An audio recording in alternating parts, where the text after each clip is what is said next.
Hello, A24 Rocks fans. This is Eric Kiska hosting another episode of A24 on the Rocks for you. This week's movie is Krisha. I am drinking a Sterling Vintners Collection Pinot Noir, or, as they would say, Pinot Noir. And up next, we have Kelly. Hey, this is Kelly. I'm drinking the same thing as Eric. It dawns on me that maybe this isn't the best movie to be sipping a glass of wine to, but we still are going to do that. After me comes Cole. Hey guys, it's Cole William Whitlock Gibson. I am here drinking a nice triple malt Danish whiskey. It's pretty smooth. It's pretty delicious. Up next, we got my boy Blaze. Hey, what up? It's Blaze with Shield Ryan the First. All good things have to come to an end. The last two reviews, I actually got actual drinks, but I'm back to Miller Lite because I work from home today. Finally, we got my main man, Kevin.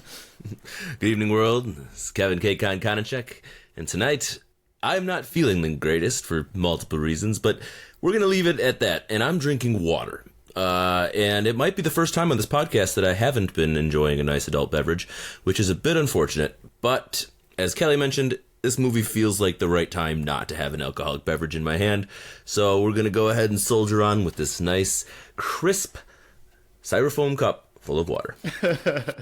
Well, I hope all of our fans hope that you feel better soon, Kevin.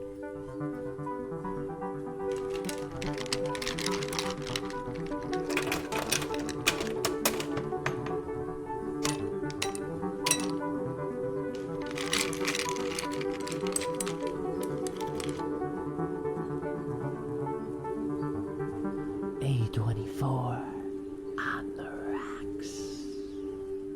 So, this movie is called Krisha, and it was written and directed by Trey Edward Shults, who also has done two other A24 films, It Comes at Night and Waves, which are two other very critically acclaimed films, just like this one is.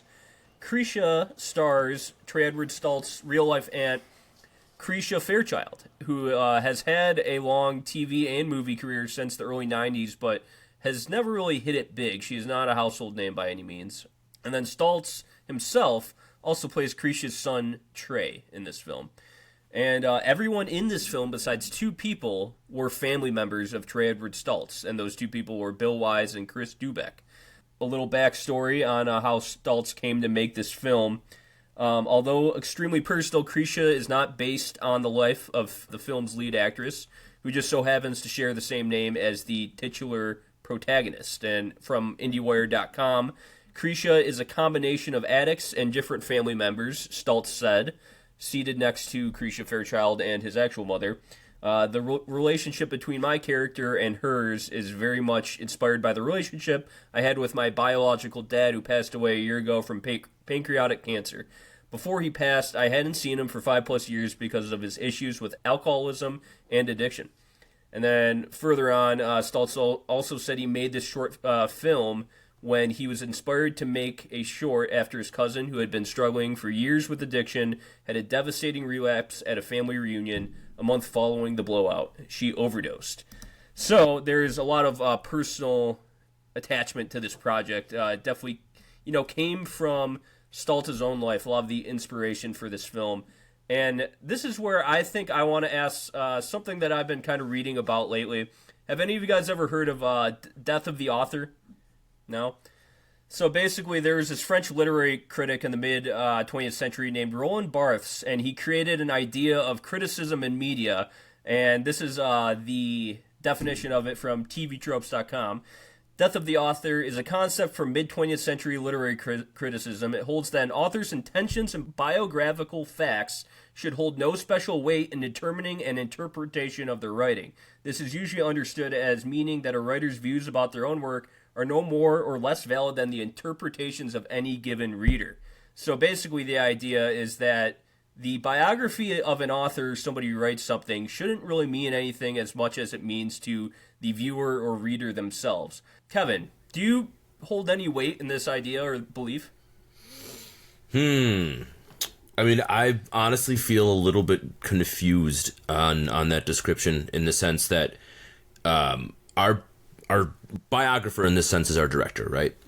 So I guess if you could rephrase that, I am unclear, and I want to answer it the best way I can. I have another good description here too. So books, or in this idea, screenplays are meant to be read, not written. The ways readers interpret them are as important or as real as the author's intention.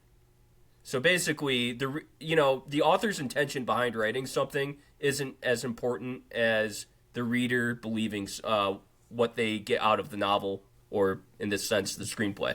Interesting.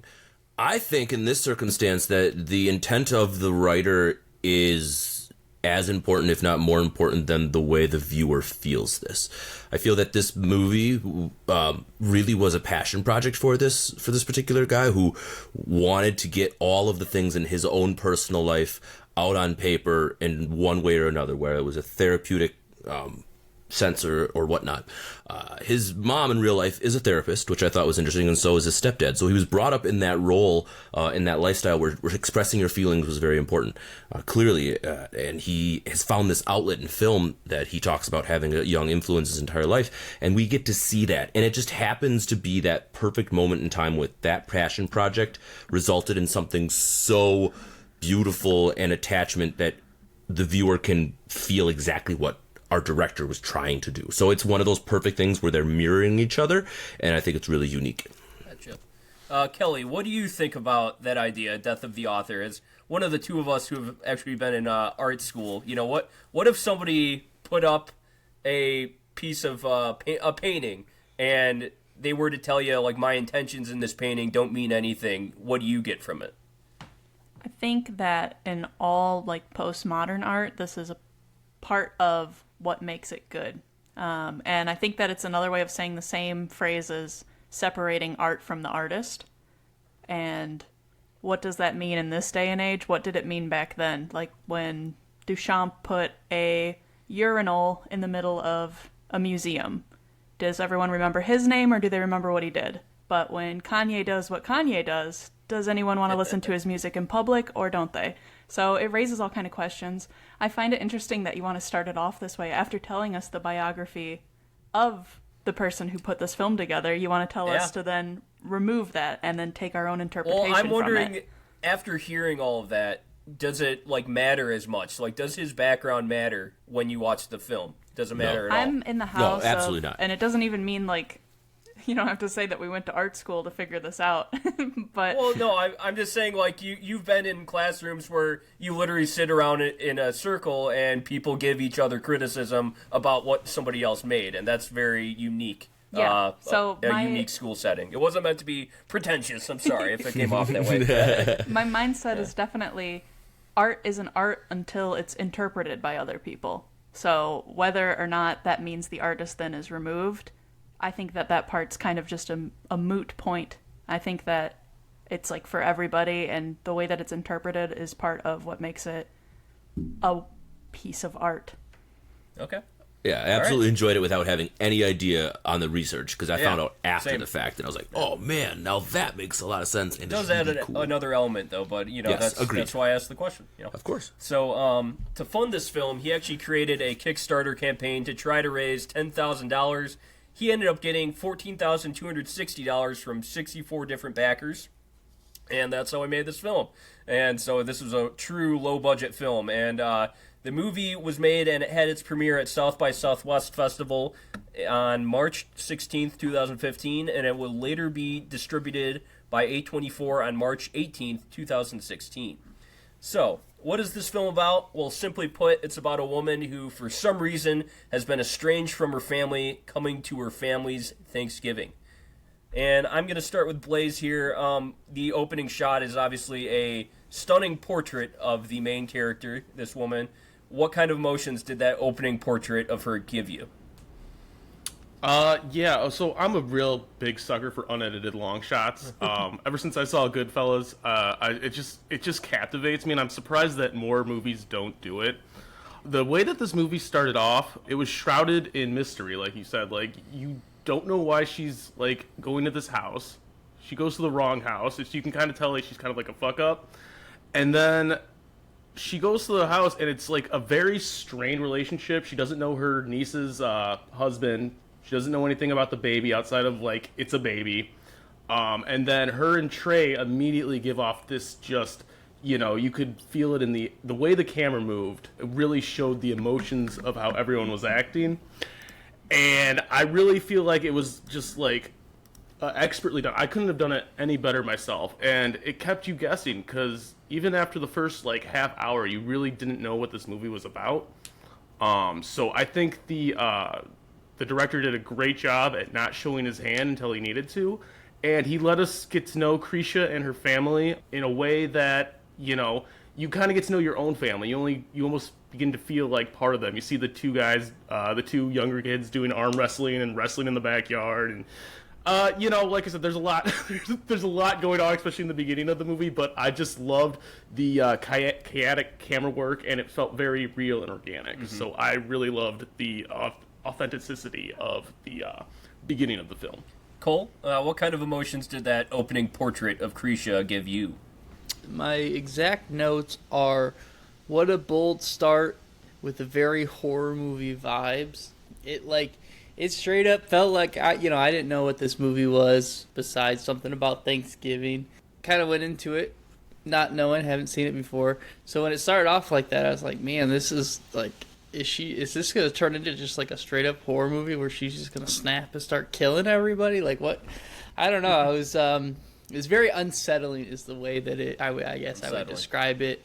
And, you know, it did a very good job, honestly, setting the stage with that single shot to kind of stretch that out throughout the whole film of just like, you know, something's wrong or something's kind of off. Everything's a little unsettling, and very stressful film. Yeah, for sure. You know, whenever a film opens up with, you know, the main character staring right at you, I think of Clockwork Orange, you know, Alex DeLarge just smirking at the screen with a glass of milk. This was obviously very different, though. So, before we know anything more about Krisha and the family, like the very, you know, first couple scenes, Kevin, does she feel like a family member, you know? Like, not, you don't have to point out anybody specific, but does this family feel like your average upper middle class family, is what I'm asking. Yeah. One of the earliest notes that I took is this feels like every Thanksgiving or Christmas of my life. Mm-hmm. In the sense that there's very, very real elements in it that you can latch onto as a viewer right off the bat. This could be any family, like you said, in any Midwestern town, anywhere in the whole world for that matter. Like there are elements that each thing brings you around. As far as the actual heavier elements to this, there are people in my life that I can kind of pull some of this examples from and pull some of the realism from, but I definitely felt a connection to these people in this place immediately upon this film, and that definitely kept me interested as the rest of it went on. Cole, same to you. You know, before we know more about Krisha and the family, I'm not, you know, trying to ask, like, do you have any addicts in your family? I'm more asking, you know, like, when we start out this film, this family gathering, does it feel kind of like your average upper middle class family? Did you feel relation to a lot of this? Yeah, I mean, I think they, like, nailed the general vibe of, like, a big, like, family get-together, very similar to, like, my family whenever we got together for, like, Thanksgiving or, like, our, like, extended family Christmas and stuff like that. It's just, like, you know, kind of a chaotic thing where there's people everywhere, you know, you're catching up and all that stuff. And then, you know, there's certain family members that, you know, maybe aren't welcomed anymore.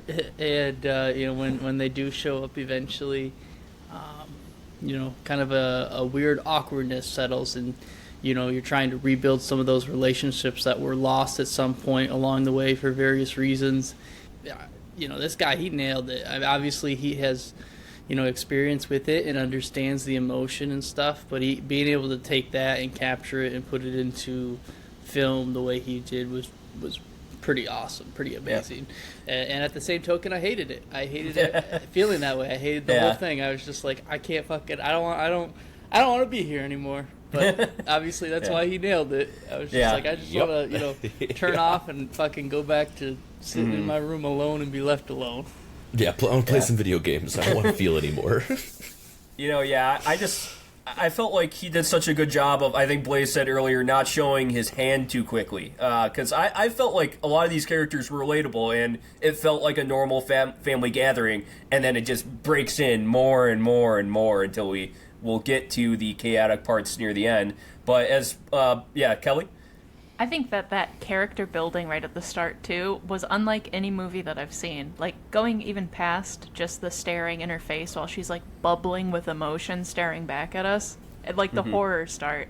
But then the way that we're introduced to her, with the mystery that we have, is just we are a camera kind of panning behind her as if she's a video game character. While she's talking to herself and mumbling and not knowing exactly where she's going, and her dog's left in the car, and it really sets the emotion and the tone, and it builds her character in like no time at all. Even from her skirt sticking out of the car before she gets out of it, it's like, I know who we're, like, I have an idea of this character that we're going to end up following. Then the formality of the family, like, saying hello to her and all the craziness. But even before that, I think that the character building, like, immediately is unlike any movie that I've seen in the way that they kind of introduced her.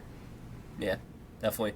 And Blaze, I'm going to go back to you for cinematography. Like, that's, it's such a notable part of this film, I think. You got those spinning camera shots, the tracking shots, and also these slow zoom-ins behind people's, like, at the back of their head. Those were definitely some of the things I noted. How did this cinematography make you feel? I loved it. I mean, that was that and the sound. We're probably going to talk about the sound later, but the cinematography was probably my favorite part about the movie. Just the way that it mimics what real life family get together would be like. There's people moving around. There's people watching the football game, and then from behind there's the niece doing the laundry, and she comes up from behind in such a even though that the hallway is right behind you, she comes out in a way that she would actually sneak up on you. So I think they did a really just fantastic job of, especially Krisha, who in the entire especially in the beginning, the entire beginning of the movie, she's walking on eggshells, and you don't know why. And the way that the camera moves with her, because the camera mainly focuses on her and how she's perceiving, the games that are being played, the cousin rivalries, the neurotic brother-in-law, Dr. Doyle, who is one of my favorite characters of A24 now, his unhingedness. And I really like the way that it wasn't necessarily in chronological order, because they kept breaking to her having cigarette breaks in between she's making a turkey dinner for everyone, very important to her. And it cuts between, her making phone calls to a mystery man, her talking to Doyle, and the way that the camera just, works with the chaoticness of the holidays, and B, the nervousness that she's obviously showing, around her son and around the rest of the family members. Yeah, it's top notch. The cinematography, everyone else needs to take notes. It was honestly breathtaking. Yeah. So, let's get into the sound. You touched on that a little bit, but Kevin, I felt like this music was almost like Mark Mothersbaugh, like a grown-up Rugrats soundtrack at the start. Lots of random percussion, a lot of unique instruments. Kevin, what do you take away from the music and sound in this movie? I absolutely loved it. It really made the awkward moments feel even more awkward.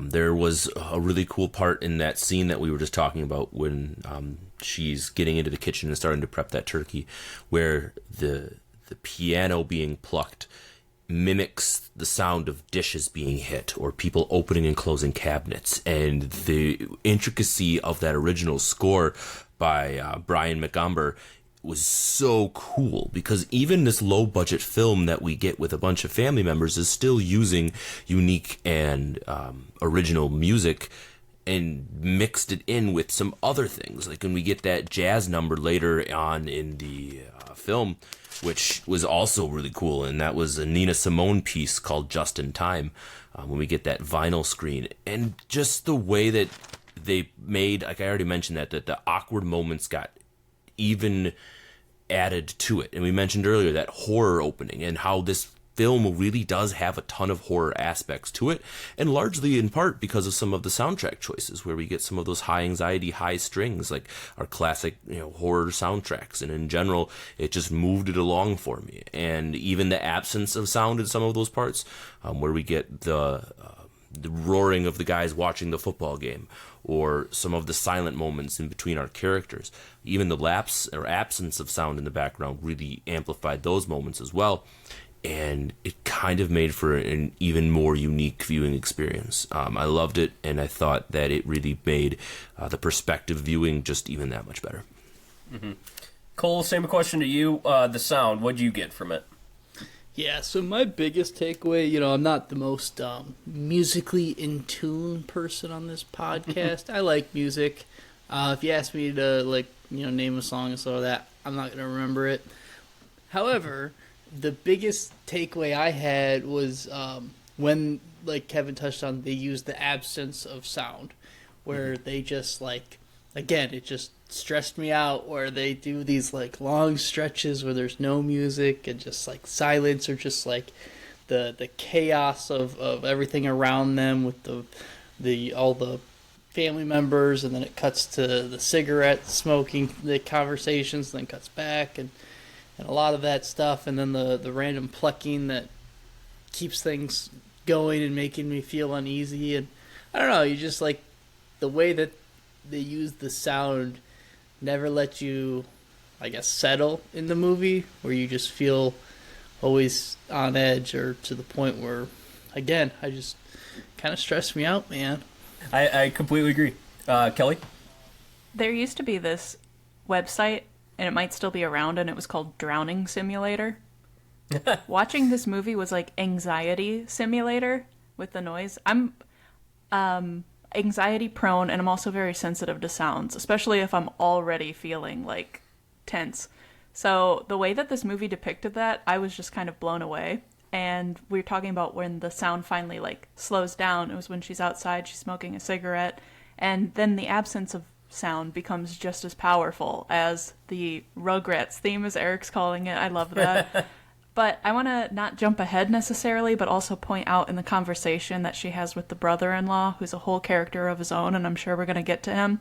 Mm-hmm. There's parts where she's even laughing in conversation with him, and it was quiet, and then the sound comes back up again, because what I'm hearing from that score is she's not really laughing, she is freaking out. And that's just the power of sound right there. And I think that the cinematography and the sound of this movie is what just sets it apart. It would have been a very different movie without these two elements. Totally. And yeah, so now I kind of want to get into the relationships with the family members, which slowly start to unravel throughout this whole movie. Let's start with the brother-in-laws of Krisha. The doctor, Dr. Becker, obviously has a very short temper and is really bad with technology, and he does karate to quell his anxiety. And the other guy, his name is Doyle, and he is kind of the no bullshit middle-aged man who, I have to have an honest word for everyone. I'm going to corner you at the party, and I'm going to tell you what I think about you, and you better fucking agree with me or I'm going to fucking kill you. And, if you get in a room with him and have a conversation with him, he's always going to mix humor with comments that are supposed to put you on the spot. What did you think of these two guys? I'm going to give it first to Blaze. More importantly, how did you think they made Krisha feel? I eat leather and shit saddles. God damn it, I was going to say that. What?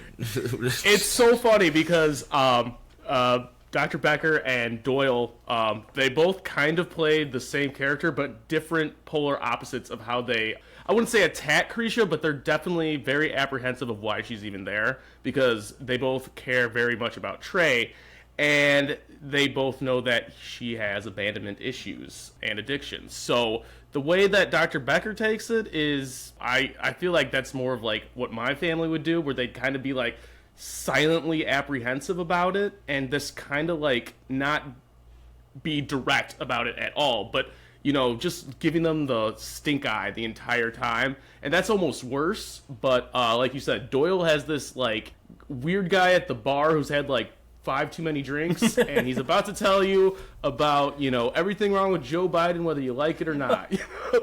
I did really enjoy his character a lot. I thought their conversations, like Kelly said, their conversation, the way they went from almost lighthearted about the dogs into really deep shit. I mean, she had just been there for a couple hours, and he's quit tiptoeing around the daisies. Where have you been? What's going on? So I really feel like they were, I wouldn't say they're the antagonists of the film, but they both come off very antagonistic towards her. And the more you get into the movie, the more you realize maybe they were more right than they both let on at the beginning. So two very strong characters. The two strongest characters outside of Krisha, in my opinion. Yeah, Cole, what do you think Doyle would think of inflation and gas prices? No, I'm just kidding. What do you... Doyle and Dr. Dr. Becker. These two guys, what did you think of their characters, and especially how they treated Krisha, too? And how Krisha kind of goes throughout the film responding to the anxiety these two guys are giving her.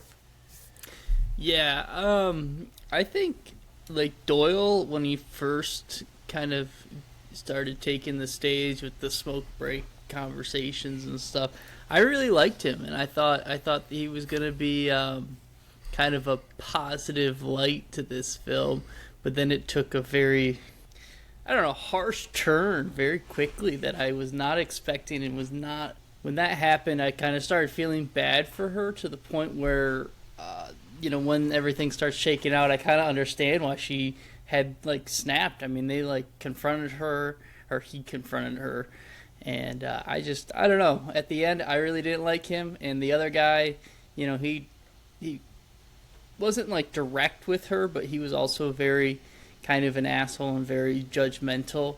But, you later find out for good reason. So, do I think either of them are good people? It's all, family's complicated, man. Mm-hmm. It's a hard question. It's a hard thing to figure out, but I think they portrayed a very realistic depiction of, like, family going through and dealing with people with addiction and stuff. For sure. Kelly, what did you think of Doyle and Dr. Becker? Just want to give one last question to you before we move on from these two. Yeah, Doyle, you could tell right away that he was going to be... I'll get to you, Kevin. ...a guy, because of the way that he was walking away with his phone, the way when football was playing, he's telling everyone to shut up, and it was like one of the few times all of the high school and college boys weren't being crazy rowdy, is because Dad's got TV on now. But his conversation with her outside, I know we've already touched on it, but I just feel like it needs to be brought up again. The way that it goes from kind of friendly to, hey, I'm a saint for even putting up with your sister, by the way. And you're a problem just like your sister. And what is your problem?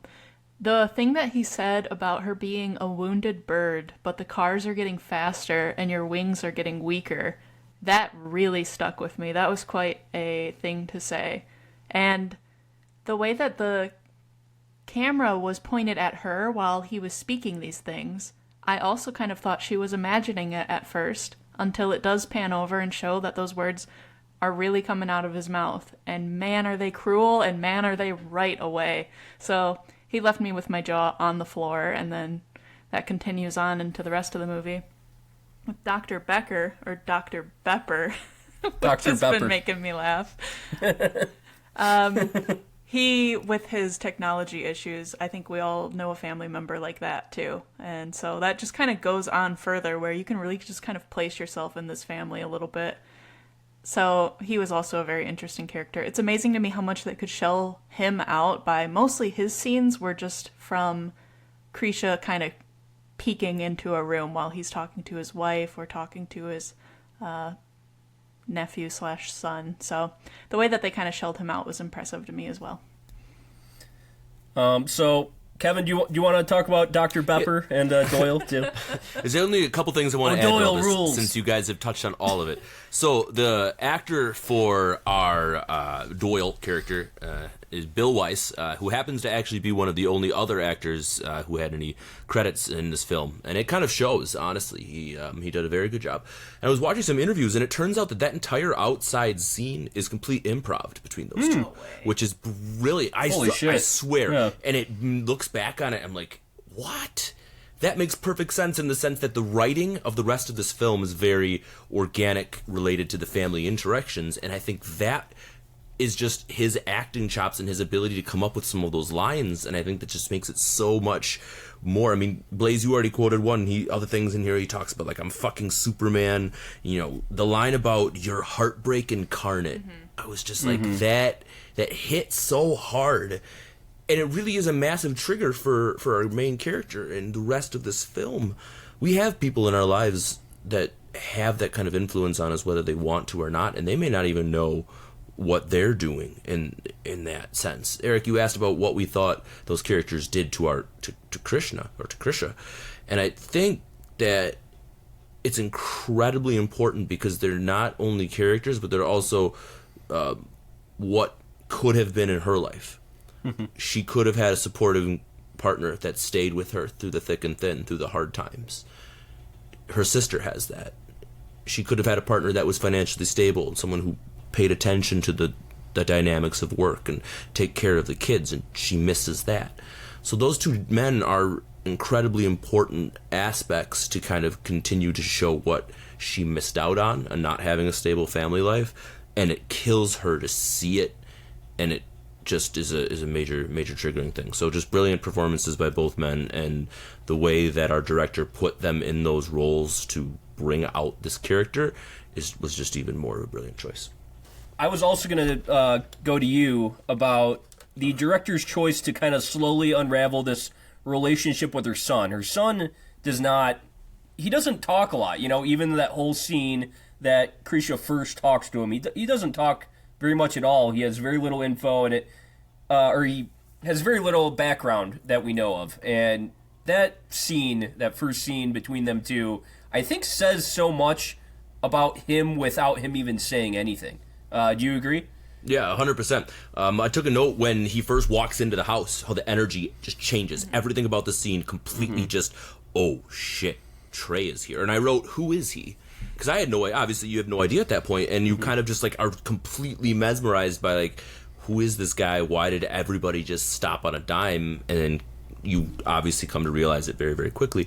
But yes, in that scene where he has zero eye contact, right? He's just staring ahead in that awkward conversation, and you can just hear her getting more and more desperate as the conversation is going. Like, are you mad at me? Like, please don't be mad at me. Like, you know how much I love you. You can just feel her panicking that she hasn't probably thought about this conversation for months, if not years at this point, and now it's finally happening.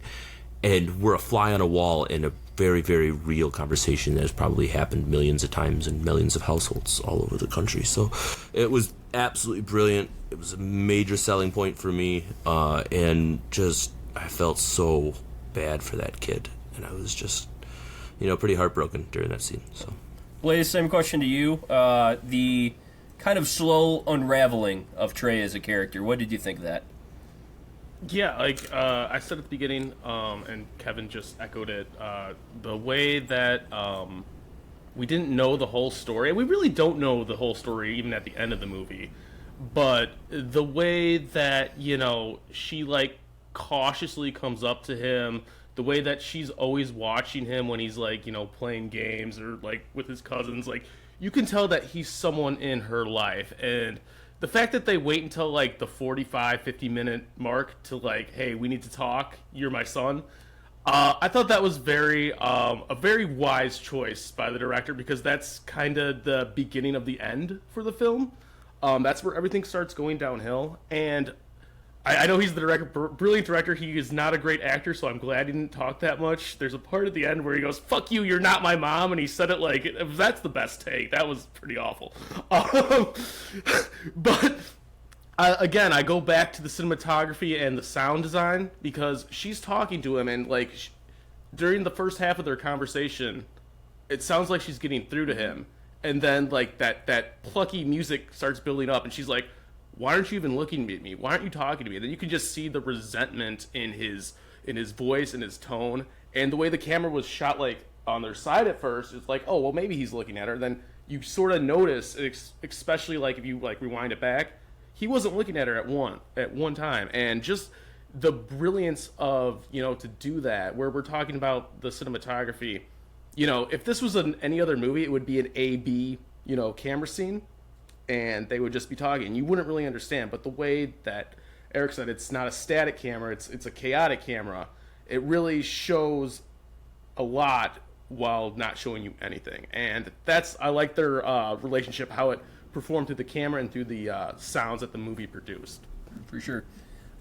Kelly, Cole, do you got anything to add on Trey? Or, yeah, Kelly? Yeah. That scene to me, I found myself on both of their sides in a way. I think that my big takeaway from this, because Blaze already kind of brought up the camera angles and the score and how the tension just like changes halfway through and you realize what's actually going on. You think maybe the ice is thawing and then you realize, nope, it's thickening actually. What did we say? Like 40 minutes into the movie, I already took away this huge like takeaway, which not every movie's going to give you, but it was just like this power of forgiveness. And I think we've all been the person asking for it, and I think we're all have been the person to give it, whether we are ready or not. But you have this like power over somebody else until you're ready to give it. So the fact that they were able to make me feel so much with that scene right away is just another huge takeaway from it, and it makes you kind of want to adjust some of your relationships with people. At least I felt that way immediately, so good job. For sure. All right, so now I kind of want to focus on the turkey for a second. That turkey is a very important character in this film, too. Yes. Our first introduction to Mr. Turkey is Krisha is digging out the turkey as her nephew just stares in disgust. Cole, why focus on how disgusting it is to dig out a turkey? Mr. Turkey. You know, the way that they shot that scene was again just like continues with the just unsettling, weird, stressful, unnecessary, like just like kind of, I don't know, pisses me off. And the fact, like, the worst part, like, we're digging out guts out of the turkey, whatever, that happens. But the part where she goes in, like, with her hand, it's missing the tip of her finger with the bandage on it, and it comes out, the bandage isn't there, and then has to go back in, and dives out, pulls out the bandage. Like, right there, that's like, okay, well, this turkey's, that's a loss. Like, no reason you should be doing that. But yeah, I when I saw that scene, I was just like, oh my god, that, like, once she went with that hand, I was just like, there's no going back. That turkey's fucking A strong gone. hand. No. But thankfully So, that I think that turkey was put in there for the same exact reasons that the soundtrack and the cinematography was put in there to create an anxiety-inducing situation. I say that with all experience. I recently just did my first turkey for a big, huge family event this past Thanksgiving, and the amount of anxiety about the prep and the holding of everybody's dinner in your hands is very real. It's absolutely real. And the prepping of a bird that size is no joke. Like, my wife talked about prepping our bird and the brining process and all of that, and it's heavy, it's gross, you have to pull all the insides out. Like, it's a process. So I think that the director, to answer your original question, focuses on that turkey to show how much effort she's initially trying to put in to this recovery, to this reunion, to the I want to be here for you and the family. I want to do this. It means so much to me. And the anxiety of putting all of that together. I mean, it was a brilliant choice, brilliant execution, and I just thought it was just a really subtle way to just completely add another layer onto this film. Kelly, would you think that maybe this turkey, it might be even more than a way for the audience to feel anxiety? Is the turkey maybe a metaphor for anything? A leading question, Your Honor. No, I think stop railroading us. it's the turkey of redemption. You hope that it's gonna make everything okay in the end. She's putting in all the work, so as long as the turkey comes out okay, everything else will be okay, right? Yep. Right? But Yeah. she fucked it up from the beginning, so. Blaze? Yeah, so I do agree that the turkey is a metaphor. It's a metaphor for the road to recovering from addiction, because just like a turkey takes hours to make. You have to get all the ingredients right, and it's a process. It's not something that you can just like throw in the oven and it's done. So the turkey is a metaphor for how much work it takes into battling addiction. It's every day. You got to wake up, you got to look at a bottle and say, I can't do that. You got to look at drugs, you say, I can't say that. And then it can all go away in 1 second. It just takes one, missing the table or something like that. And that's the same way that it treats addiction. Especially when they really put, the rest of the family could have helped her make the turkey. Like, there was no reason why they shouldn't have. And they left it all to her own, just like they left her addiction to her own. So yeah, good. when the turkey falls, they blame her, and they move on with their lives. They clean it up and just tell her to go away. Yep. Yeah. So. So yeah, let's get into kind of Krisha's downslide now. I feel like we all kind of had sympathy for her before this. That was going to be one of my questions: is did you have sympathy for her before her kind of downslide and her relapse? And I definitely think we all kind of said we had some kind of sympathy for her. That scene of her, eventually dropping the turkey. It starts. We know that something's different when she goes into the bathroom and she gets out the wine. And that chugging of the wine in slow motion to Nina Simone just in time that Kevin pointed out earlier. And it was a live track of it, too. So there was a clap at the start that was very jarring.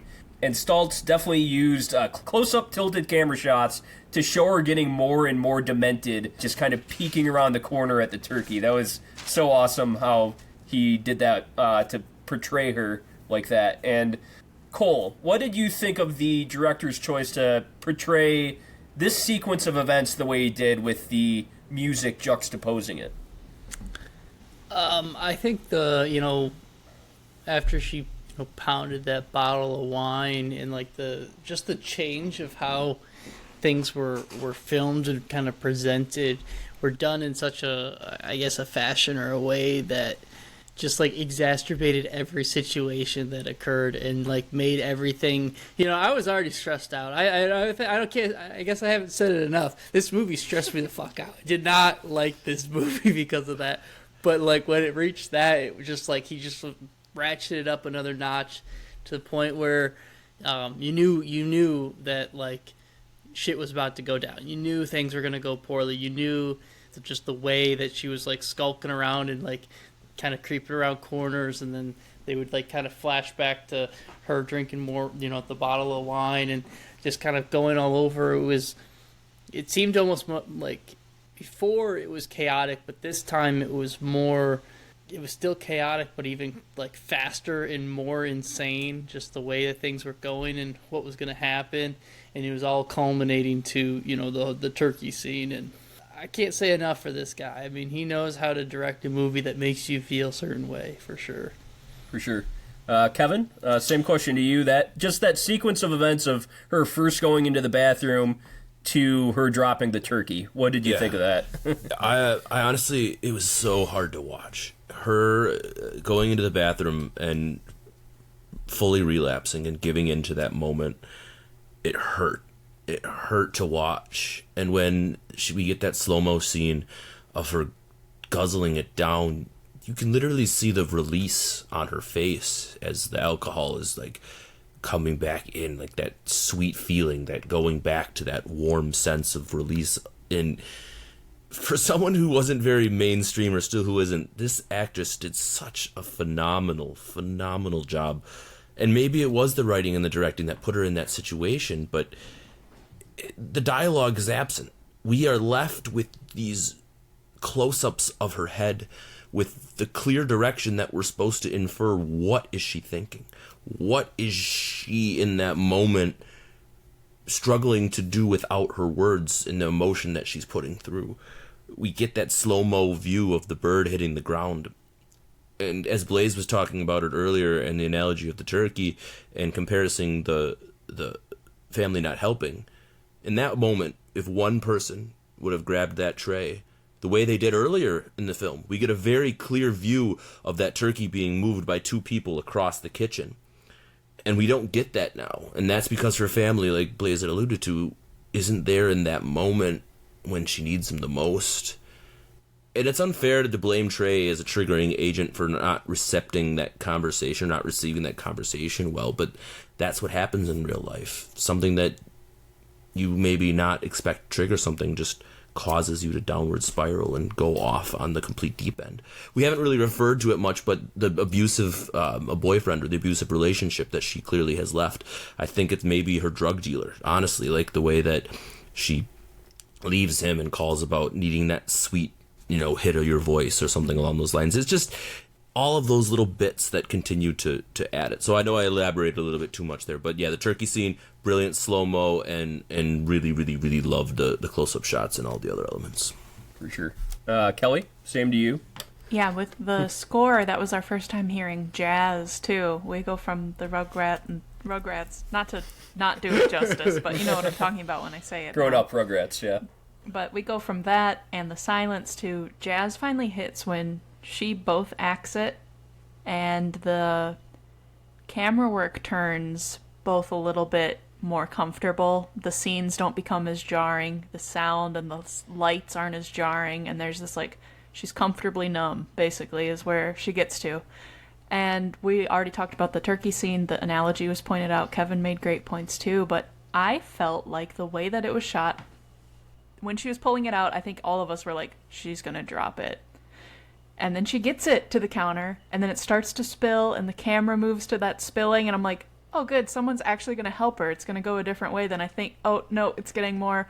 Oh no, and it is. It's like one person needed to step in, maybe two, like they did before. So Kevin, you totally nailed that, and I just wanted to even riff off of that, because that was like the biggest point that I wrote down, was the way that the turkey falls and all that it means for this movie is just incredible.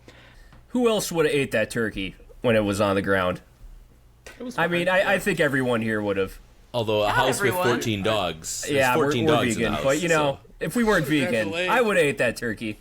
Yeah, grab a leg, no big deal. Fucking, her hand was stuffed inside with the leg. It's the 5-minute rule, right? Easy. Oh, I was going to talk about triggers. Yep. Oh, yeah. So we talked about Trey, but her mom is there too. And her mom's there from some kind of memory care. I was going to get to her, home. yep. Yeah, but that's also a huge thing that's going on for her as well. And the way that also they touch on the way that she dresses, very, quite more formal than everyone else in the family. They touch on that. The way that she can't find a corkscrew, so she uses scissors to push the cork down of the wine. All these little things are touched on, and just impeccable attention to detail and showing all of this kind of situation. I think I want to come back to the grandma or the mom. I want to get into the final downslide after the turkey scene. Blaze, when she first wakes up after the turkey falls, we get this slap in the face, out of nowhere, that, it kind of, made me jump back a little bit. I was like, where did that hand come from? And then she actually wakes up, and then it's her calling her boyfriend or ex-boyfriend or maybe drug dealer, and she tells him he's dead to her, and then she tries to sit down at the table. She goes back upstairs to drink some more, do more pills, and then we have this final ultimate lashing out at everyone. What did you think of just kind of, it was her, a complete relapse, an absolutely devastating relapse. What did you think of how they portrayed this? In a sentence, Requiem for a Turkey. Yeah. It was very, very, very, very hard, emotional to watch. I think, because the way they cut it, especially, and again, I hate to keep going back to the cinematography, but it's just top tier. The way she's silhouetted against Trey's third birthday or whatever, and she puts in the VHS tape of it, and you can see just her mentally just breaking down. The way she calls her whatever guy Richard, and just bears it all to him, even though that he really didn't do anything but not pick up. And then her poor dog Dingo gets shaken. I just think they hit all. They hit all the beats. It's crazy because the first time she comes downstairs, her sister puts her aside, and they have a real heart-to-heart, and it ultimately goes nowhere because, again, I'm going to talk about it at the end, but at the end, they just put her back upstairs to her own devices. Maybe if the family actually cared, they'd check the room to make sure there was no more alcohol, there was no drugs that would, like, you know, make her more inebriated. But they kind of let her fester in her own room, and then that big blow up at the end, I think it was actually almost cathartic for Krisha. I think Krisha finally realized that the people that she should be counting on are not there for her, and they would rather live their own idyllic lives than deal with her. I don't blame Trey at all for that, but I do feel like the family, the way that it just cold cuts and then it goes back onto her face, it really leaves everything unresolved, and she's not getting any help. The family isn't any better off for it. So the way that it ended was incredibly devastating, incredibly depressing. I wish I had a blood pressure machine because it would have exploded. Perfect. It was perfect. The ending was perfect except for Trey's acting. The way he said, "Fuck you, you're not my mom." It was like, I don't know, like Sweet 16 bad. But other than that, I really enjoyed the ending. It was a 20 minutes, so I'm trying to wrap it up. But yeah, it was phenomenal For sure. Yeah, this whole ending just seems like one big long scene to me, so that's why I'm asking this all in one question. But Cole, what did you think of that sequence of events, the relapse of Krisha?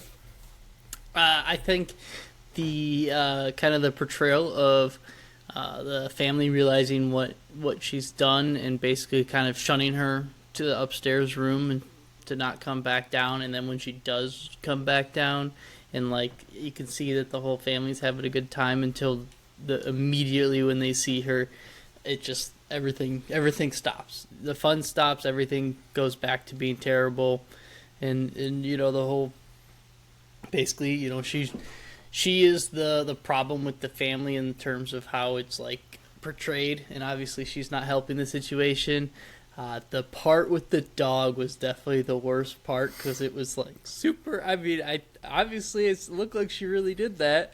Obviously it didn't necessarily harm the dog, but man, oh man, does that kind of put that whole that frame of mind in to you with her and how she treats the dog, or how addiction can affect people to do terrible things to things they love. Like, obviously she cared about that dog, and then, she started drinking and did something pretty atrocious, and same thing goes with her family and stuff. Like, it was hard, man. What a hard movie to watch. I should also say it might be her first public relapse in a while, because those pills that she was taking at the start of the movie and kind of throughout the movie, you could tell those weren't just normal pills. Like, she was eating Sunday's pills, and it was on Thanksgiving on a Thursday. So the pill bottle was a mismatch of different shaped pills too. That's what I noticed. I noticed that part. Yeah. And then she makes a comment to Doyle all these pills are actually legal, and you wouldn't specify that unless they were probably illegal. So I have a conspiracy theory on that. Yeah, Kevin. Thing, by the way. I'll do my little conspiracy spin-off quick, and then I'll talk about the ending. I think that she had an incredibly serious drug problem, to the point where that finger injury of hers, I think probably, this is my conspiracy, comes from a drug dealer or someone looking to get money Very back possible. from her. That's what I was thinking. I think that's the Richard. I think the Richard character is also the hand that chokes her out in that moment, or that opening scene. I think that's something else related. And I really think that if she did have that super bad of a problem where she was in dangerous situations and people in her life, that would absolutely explain why her son wasn't allowed to be essentially with her, or why she didn't feel like she could be a mother in that instance, especially if she's 60 years old. Like, that's got to be a lifelong habit of some serious shit. Cole, what do you think?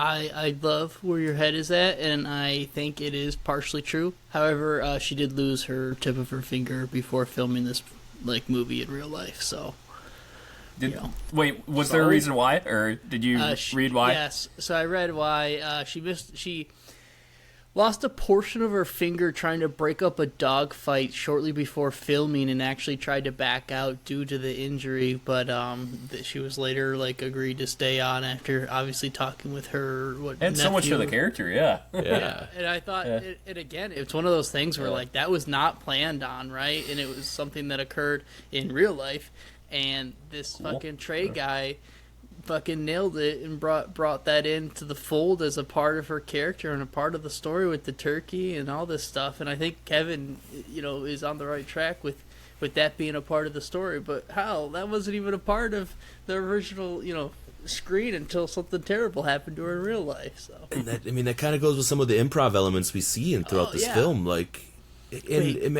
imagine being an actor in that and trying to direct everyone else around you as you're thinking about your role in that film as well. Like, that blows my mind. But a quick aside on the ending here. I think that it's really unique because this is the family's fear. What we're seeing is something that they have talked about and thought about in their heads 1,000 times getting ready for this meal. They talk about Krisha's sister being the one who sticks out her neck for her and says, like, I'm vouching for you, while no one else in the family believes that she can do it. And that outburst is exactly what they were afraid was going to happen. And we see it in all of its glory. And maybe even she knew it was going to happen. And one way or another, we kind of get that. So, yeah, it was just brilliant. And all the emotions were on the table, 100%. So, Kelly, you mentioned the mother earlier. We get the full picture of the relationship with the son kind of at the ending. Like, I don't think we really knew for sure who raised Trey until the very ending when the sister, owns up to say, I raised this boy, and Trey just said, like, no, you're not my mother. And the mother, though, what did you think of the writer's choice to not fully explain Krisha's relationship with the mother? We get these close-up shots of her mother at the end, but she kind of remains an enigma throughout the film. Kelly, what did you think of the mother there? And why did you think the writer chose to make her such a mystery? I think that a huge part of Krisha's character is making amends, not only to try to have a spot in her son's life again, and within the family again, who has clearly kind of moved on without her. There's not really a spot for her, though they do let her make the turkey, but there's an allegory behind it. Regardless, the mom is a huge part because it seems from the context clues we're given, they don't usually take mom out of the nursing home for Thanksgiving, but it's because of Krisha's ask that she's going to come to the house for Thanksgiving. So her attempt to make amends, one, it shows that the mom, she needs to be introduced to everybody as well. It's another person that the family has kind of pushed out because they've become inconvenient for them to interact with on a regular basis in a way. But also, the mom does kind of just this, like, forgetfulness rambling, which is completely amazing acting. When we were watching it, I was like, either she actually deals with these issues or she's the best actor in this whole entire movie. But it's actually A. She kind of touches when she sees Krisha. Oh, really? She talks about It is, yeah. her own relationship with her mom, and she is kind of all over the place, but you catch these glimpses of this is a problem that's generational. And when Krisha's like speaking to her and just trying to say, Mom, this or that, all that the mom wants to say is, what did I do? Like, she's the only person who said that to her, too. And is she only like that because she's in her twilight years? Or was she always like that and she was too warm for her to handle? So it raises a lot of questions, and then it's always great to see an elderly person with a little baby, so we needed some of that heartwarming content in the movie to pull us through all of the trauma. Blaze? Yeah, I actually think that because of, the clear memory problems and dementia and whatever else it is that the mother had, I think when she was talking about her mother, she was actually talking about herself. I think so, too. And that's why Krisha got so emotional, because her mom is so far gone that she doesn't know, like, probably the pressure she put her under, because at least her one sister, we don't really get to know the other sister, but her one sister who talked to her, she seems like, she has this beautiful house, a family, her husband's a doctor, so Krisha being the middle child, I'm sure she got a lot of flack for not following in her sister's footsteps. And now that she's all but gone mentally, I think it's manifesting in, like, not blaming yourself. Oh, it wasn't me that ruined my daughter. It was, my mom was hard on me, so, you know, I could be hard on my daughter. And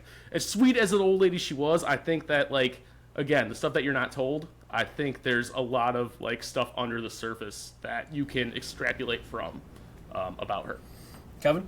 In an extended interview with our writer and director, he revealed that this elderly grandmother is part of the family as well, and that she actually does deal with dementia and memory problems. And they basically had to film multiple takes with her because they weren't really sure what they were going to get out of her from a word standpoint. They knew that they were trying to direct her in a certain way with the conversation, and I think they did a good job of doing that. But like Kelly alluded to, it's either a real life person or one of the best acting jobs we've ever seen, and I think there's a combination of both in the sense that that writer-director really made that character feel like they were, you know, put in that situation and were crafted these lines even though they were authentic.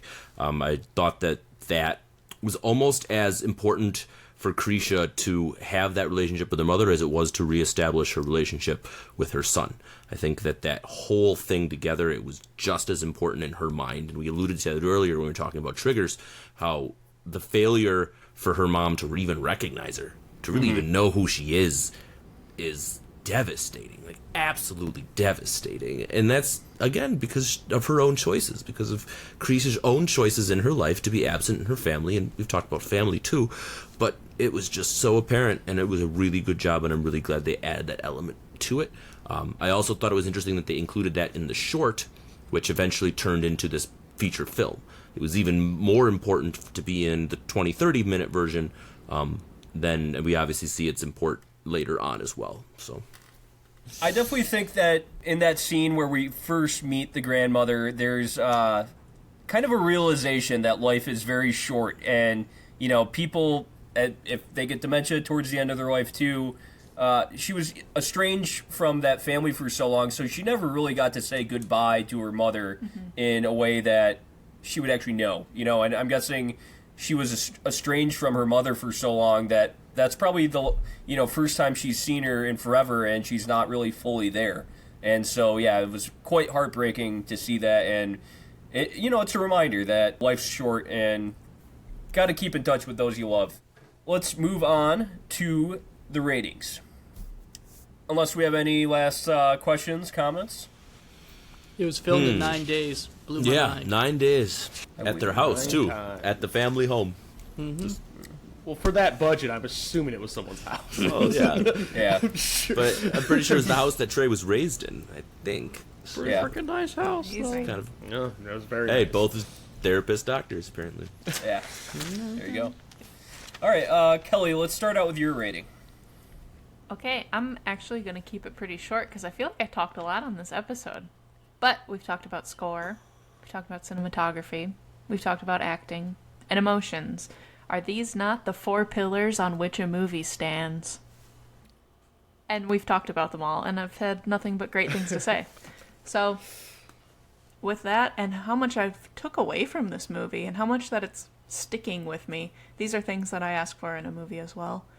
And not that this part leans into it, but for it to be a first, like, feature-length film by our filmmaker, like, stunning. Coming out of the gate, like, ready for masterpieces. It just, like, blows me away. I really enjoyed this movie. I know it's upsetting, but I live for an upsetting movie sometimes, and the brave and realistic choice to end it the way that it did, too. If it was a redemption in the end, I don't know if I would rate it as highly as I'm going to, because I just wouldn't probably change anything about this. I think that my only thing is that sometimes it leans too far into trauma for the sake of trauma. It's like a few scenes too many where it just becomes almost like gratifying to watch her suffer. I had an issue with that, so that's my only thing. Everything else, 5 stars, so this is gonna be an A24. Wow. Cool. Kevin, let's go to you next. All right. So this is a movie that I did not enjoy watching while I was watching it. Cole has alluded to this, and as someone who suffers from a high degree of anxiety, while watching this film, I was doing it for this podcast and taking notes to distract myself as much as possible while still trying to enjoy it. That being said, this is a very good film. So I don't want my displeasure in watching it because of the content to take away from all of the great things that this movie brings to the forefront. Like, we looked at it from a perspective of heartbreak, from horror, fear, and of course the love that also comes throughout this entire film. It made me examine my relationships with my family, and I'm sure it made you all think about it as well. And anybody who watches this film and is lucky enough to kind of go through and deep dive into A24's library is going to be really rewarded with an excellent film that's going to stick out in all of the other films that they've ever watched. I can guarantee this movie is unlike anything that I personally have ever seen. And for a lot of our listeners and viewers, I believe the exact same thing. We touched on all of the awesome things that bring into it, but the fact that this is, and Eric, you just said it, or Kelly just said it, the right out of the gate, this is what we get from this guy. It's almost like he spent his whole life kind of preparing and thinking about this moment, and he finally got an opportunity to get it out there. And it is as brilliant as his own internal dialogue is. And I think that's a really, really important part of what makes this movie awesome. I will recommend it to my friends and family because I think that it's something that they need to see because it does stick out as something so unique in cinematography and in history in general. I loved the book ending of the stills at the front and the end. I thought that was just an absolutely brilliant choice to kind of return the viewer to the emotion that you felt at the beginning, not having any idea what was going to happen. And now we get the exact same emotion at the end where we have no idea what's going to happen. She's about to get kicked out to the street and the world is, a cruel place. And that's, like Kelly said, you don't want that gratifying ending. You don't want to feel that sense of goodness. You want to feel that raw feeling that we've had this entire movie. You don't want that fluff at the end. You want to just stick it like an open wound and just let it sit there because it just makes you feel. And we've said it so many times on this podcast, I feel like you could count it. And if a movie makes you feel, it is done exactly what the intention of that director. And Eric, you even started off with the whole commentary at the beginning, whether or not we should feel what was intended or what we see. And I made the comment that it's the exact same, and that's what makes it so brilliant. I could talk on this for hours, but I won't. Go see this movie. Give yourself the time. It's an A24 for sure. And it just needs to be regarded as that. All right. Blaze, let's go to you next. Yeah, two very, very great reviews. I 100% agree with both of you. I think from a technical standpoint, it was flawless. I think the sound design, I think the cinematography, and I just think even though it's just a house, I think just the way that the house was set up for the angles, I think it all worked into a perfect storm. I thought the acting was pretty phenomenal for a bunch of non-actors. So, I mean, like I said, there was a couple, I could nitpick a couple of the acting choices, but I think the authenticity of it outshined some of the poor acting. Eric didn't ask me about the death of the author part, and it's insane because I actually, that's the first I heard of it, but it's crazy how well the director, the faces were interchangeable with probably people in your own life. Like, I can look at it and look at family members in my own life, and I think the big takeaway of this movie is it takes a village, and this woman was away from her family's life for so long, and this family, they're upper middle class, and they just have we all know those people that just have their nose stuck up at you for no reason other than to see you fall. And the fact that this woman had no support, it just, I say Requiem for a Dream because it's that hard to watch because you know that this person can get help. So I don't have anxiety like y'all, but I was definitely feeling the anxiety. I've definitely been put in that place before. I've been on both sides. I think it's human nature to judge others, and it's also human nature to want to be helped by people. And sometimes the help never comes. So with all that said, this is about our 31st movie, I believe, and out of the 20 or so that I have never seen before, this is by far my favorite. It's up there with Ex Machina. It's up there with, and we can just, talk about it for hours if we wanted to. And I know I don't want to bore everyone with, my glowing praise, but I'm going to give it an A24. Not think about it, but I'm never going to watch it again because it was very, very, very hard to watch. So you watch it, but after that. Guys, just wait till Uncut Gems. You don't know anxiety until you've watched that movie. So. Oh, fantastic! Thank you. Got Cole, that to look forward to. Last review here until me. Yeah.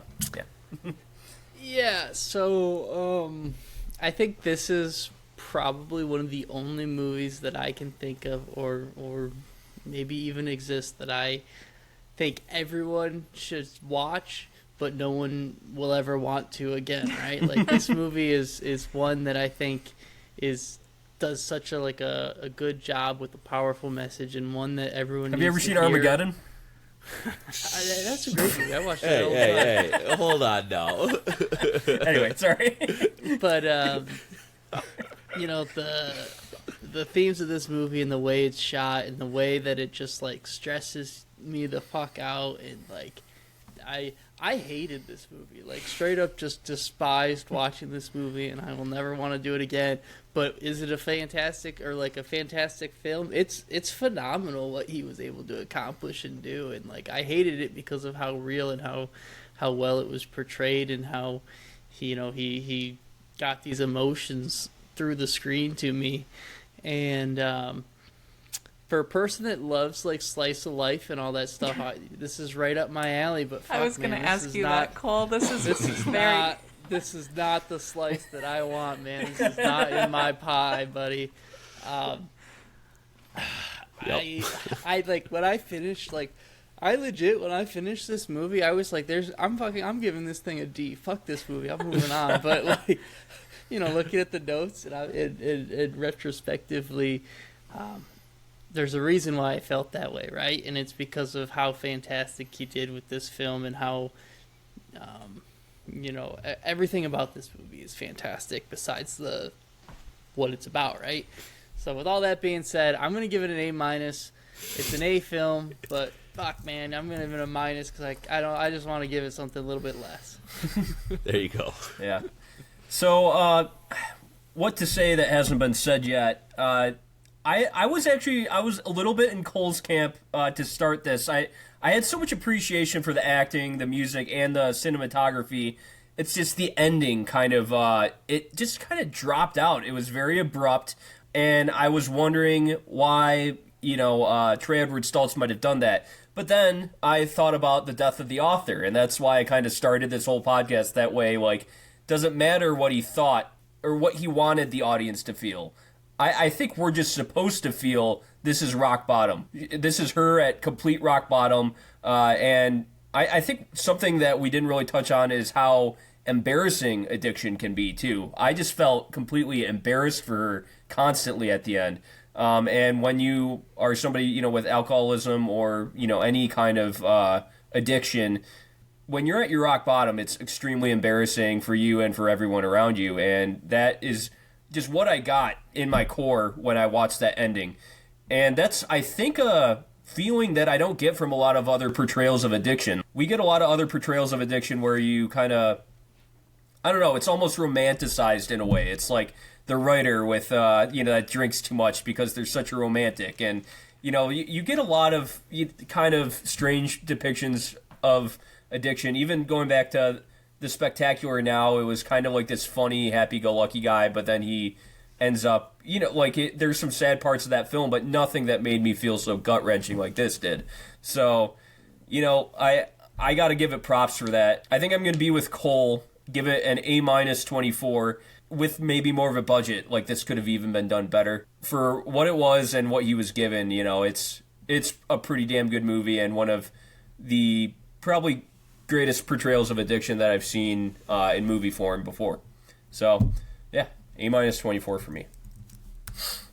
And there we are. Yeah. Well done, Yeah, Trey. There's another A24 movie in theaters right now, which this one gave me very similar vibes, and it was The Whale, which similar kind of energy that this movie gave off. Yes. Wait, why did you only want to watch Armageddon once? Yeah, what are you Because it trying was to such say? a fucking horrible movie. Oh, Come on, back It is up. one of the worst movies of We all need to have time. another episode right now about the reason why. That is one of the Armageddon worst is movies not of all time. A shitty movie, sir. Is it because Liv Taylor has sex to her own dad's songs? Is It that why Don't you want to close my eyes. It's because it was a completely cheesy, like, fucked up movie. And Cole, for someone who loves, like, continuity in movies, I can't believe you like that movie. There's so many continuity errors in that movie. popcorn film? We're not God. gonna drill into a meteor that's about Yeah, to so stop that and blow up movie- the world. Like, that come on. movie is just like complete like high fantasy. But if you go into it with it like high fantasy, just like action film of like fuck yeah, we're going to save the world, Fuck we're yeah. gonna blow up a fucking asteroid. You're like hell yeah, like if I could Yep. like go for a ride, baby. Yep. Yeah, man. No. All right, I All-star can't agree. cast. All-star. Love it. Just All right, love well, it. if you have not rated us yet, please rate us and subscribe to us, and keep in touch. We're doing these movies every 2 weeks now, and we're reviewing every single A24 in chronological order of distribution. So, thank you for listening, and we will see you next time. And Bye. the next film Bye. is Bye, we Green love Room. you. Green Room. Green Watch it. Room. That's a good one. That's a great one.